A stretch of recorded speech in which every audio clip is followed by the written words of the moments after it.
He got problems, she got problems. Only I got 411 problems. Hey, hi, what's up, y'all? It's time for another story time, and welcome to Blacknificent. Honey, listen. I'm gonna insert the clip of when I said I should tell y'all the story time about this shirt. I'm in love with the cocoa. No, mommy, y'all like my shirt? I need to tell the story times about this shirt. Cause I'm black on black on black.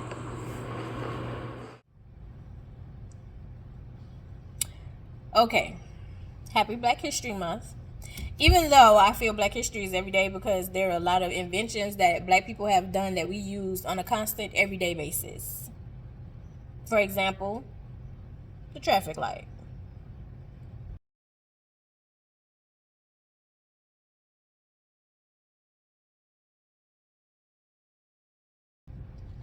The doorknob.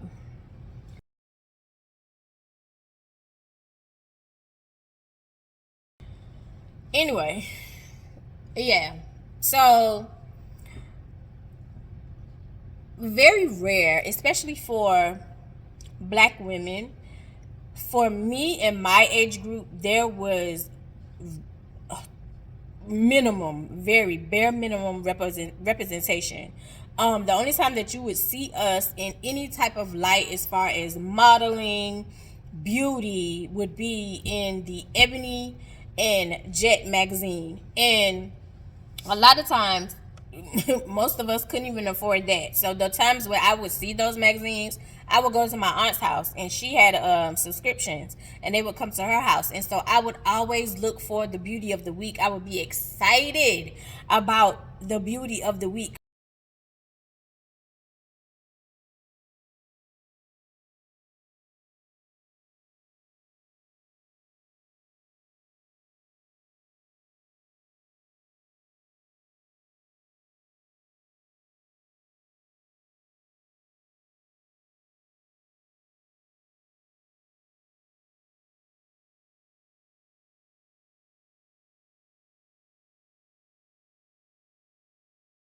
Because, baby, listen to me.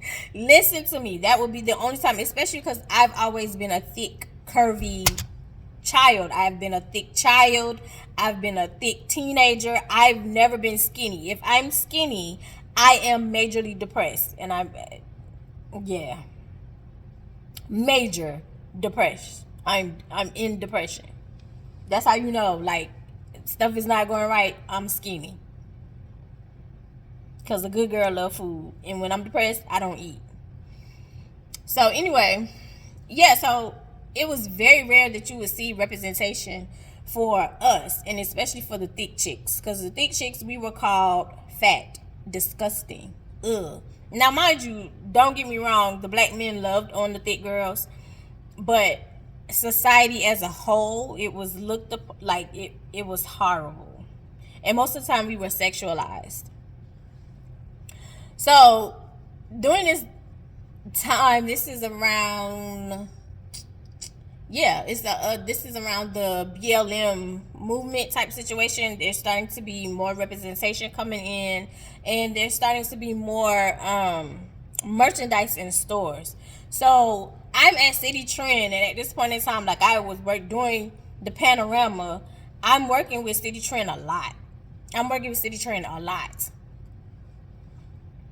Especially for like the lingerie stuff, and like my Instagram is taking off. So I wish I would have left it the way it was, to be totally honest. But anyway, my Instagram is taking off. Like, and people are in my, not people, businesses are in my DM, and I am creating contracts myself for my independent contract model situation because I don't have an agency. Like, I'm pushing myself. Like, I'm learning as I go, pushing myself, talking to businesses, sending out contracts and stuff to put on, like, to model their lingerie, to take pictures. Real talk. So I'm doing that, and not just lingerie. I know at one point it was like some short sets or whatever. But anyway, I'm doing that, and I'm in City Trend, and I saw this shirt, which wasn't part of a campaign. It was just like regular shopping. and the shirt was Blacknificent.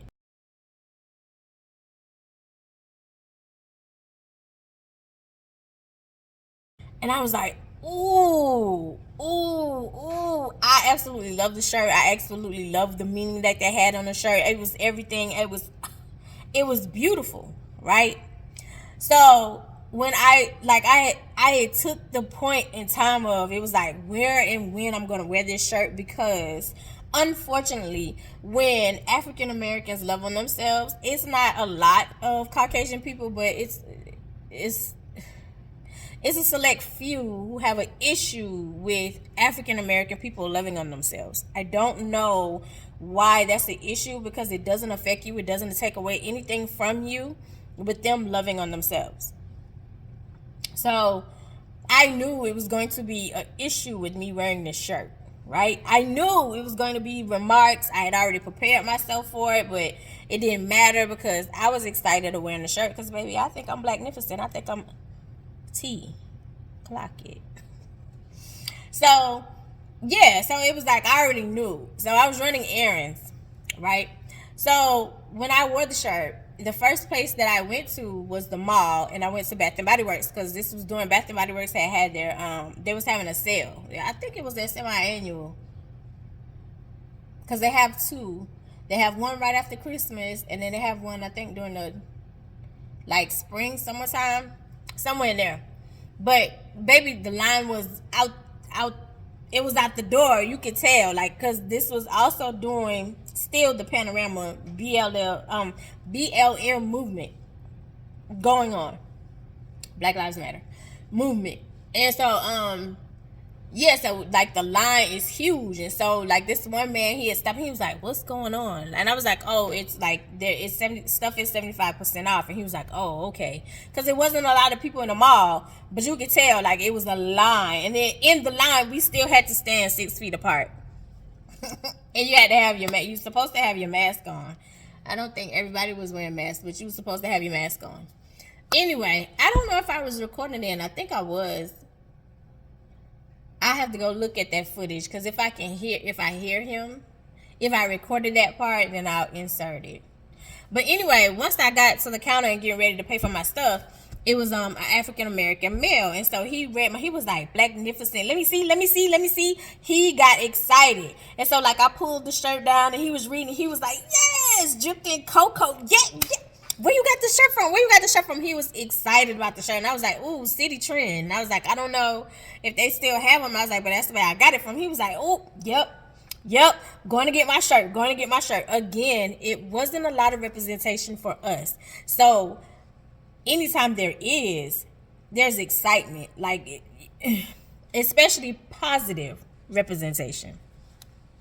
So I was like, okay, so we kind of hyping each other up, but you can tell like there's eyes on us, because on the other side there is a Caucasian cashier, and then there's a Caucasian customer. It was a mother and a daughter, so they was like, you can tell, but we hyping each other up like we're in our own little world. But that's one thing I love about us. We can tune you out. We in our own little world and excited about the shirt. So he was like, yes, I love it. He was like, you look good today. Like we kind of hyped each other up or whatever. I left Bath and Body Works. Left there and went to Dollar Tree, right? So when I'm going in to Dollar Tree, I hadn't had any problems. No problems whatsoever. Hadn't had any problems. So this story time is short, but a play cousin asked for this story, so I'm gonna drop this. Probably I'm gonna drop this on Saturday, just because you asked for it. Another play cousin asked for another story that's in the lineup. It's already recorded. It just had to be played. So I listened to you. It's recorded already. So anyway.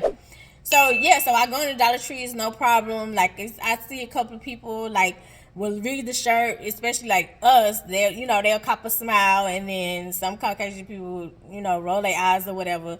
But it's whatever, right?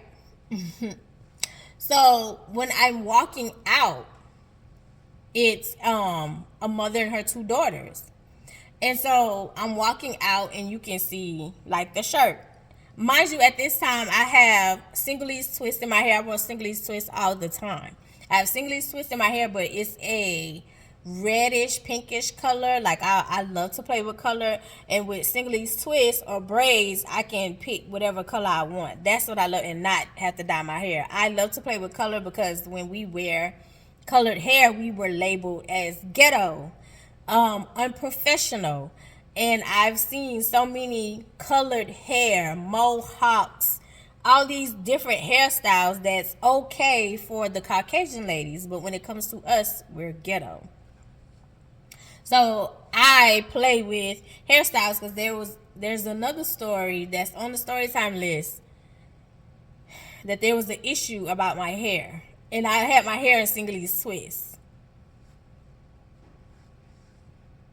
So yeah, so like, yeah. Anyway, so yeah, so like I'm walking up, and when I walk up, I hear, oh my God, when I walk up and when I pass. So I started laughing. Because I know there's an issue about my shirt. So when I started laughing, the mom and the other daughter says, oh, she wasn't talking about your shirt. I didn't say anything. All I did was start laughing. Here you are with, oh, she didn't say anything about your shirt. So I was like, did I say she said anything about my shirt? Oh, but you started laughing after she made the comment. Oh my God, she was talking to us. She was talking about something else. Mind y'all, when I was walking up, they were getting out of their car. They wasn't saying anything to each other. So if you was talking about something else, y'all would have had a conversation carrying on, and you wasn't doing that. Like there was no conversation. So I was like, oh, okay. I was like, well, it's crazy. Like when y'all were getting out of the car, you wasn't talking. So I went on and got in my car. So when Ty was sitting in the car, so I got in the car. So Ty was like, you good? Like everything okay? And I was like, yeah, everything good. So after that, like we went to American Deli and we got food. So I was like, Ty, while we waiting on our food, can I get a photo? Can I get a photo shoot? One thing about Ty gonna take a lot of pictures. Even if he just hit bursts and do different angles, Ty gonna take a lot of pictures for me to choose from. So he was like, yeah, Ma, you get a photo shoot. So I had a photo shoot. I had a photo shoot in American Deli parking lot.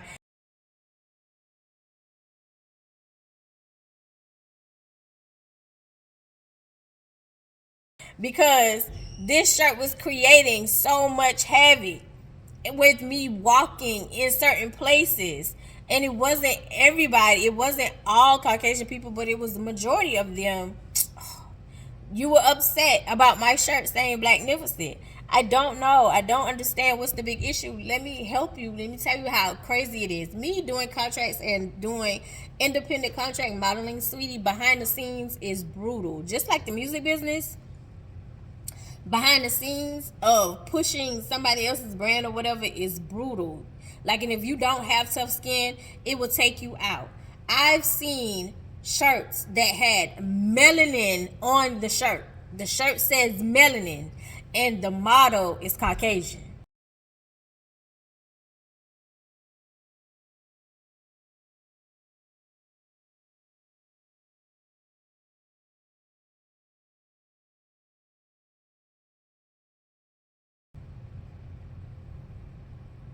Because we're not looked at as beautiful. Like, I'm not understanding. I'm not understanding. Black women, please keep in mind that you are beautiful. You are absolutely gorgeous. You are the epitome of cocoa dipped in magic.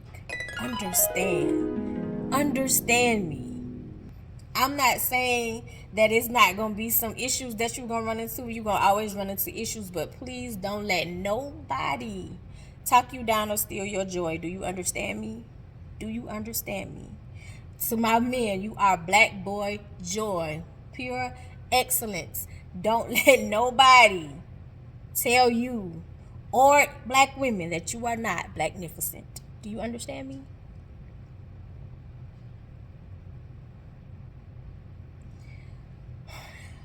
Also, keep in mind, because a lot of times when black women are in their sexy, sensual era, it's called disgusting, it's nasty, it's ghetto. Please believe we have been places and designed certain things that has pushed another race narrative for sexy, if that makes sense. So I'm going to insert the picture of the lady who designed the Playboy bunny costume for Hugh Hefner.